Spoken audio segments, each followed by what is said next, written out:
Aspects of Maori culture, which are living examples of an anarchist communistic society. The extended family was the basis of all Maori society.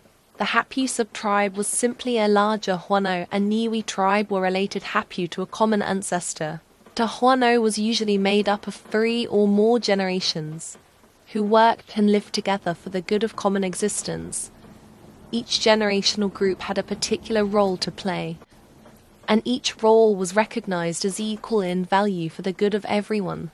Adults with the ability made up the regular labor force of working the gardens, maintaining the buildings, cooking, making clothes, fishing, hunting, and any other heavy labor work. Everybody took responsibility for the children regardless of who the parents were. Overall, they worked collectively for the benefit of everyone. Crops were collectively worked and shared amongst everyone. Fishing and hunting successes were also shared. Those with the need were taken care of. If one was hungry, they were fed.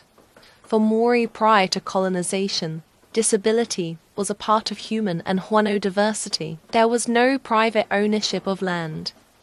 Each Hapu owned land collectively. Every living thing, plants, trees, animals, and even inanimate things like rivers, mountains, waka have an essential life force which is respected and valued.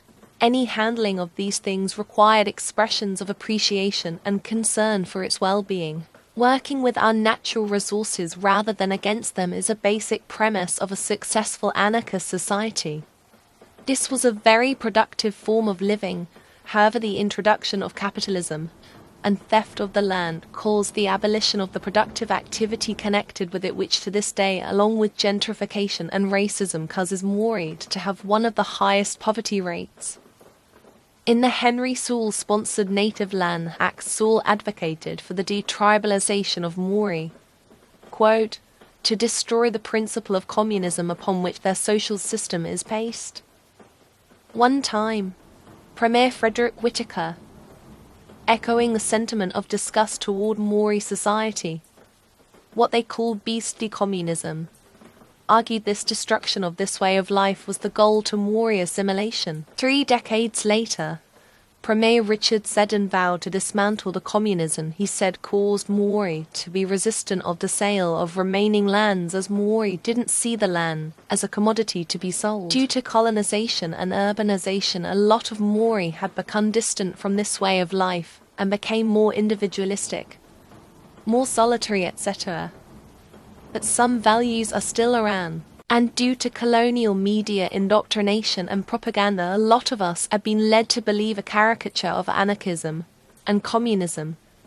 Despite before the colonizers came, we used to live in a pre-contact version of it.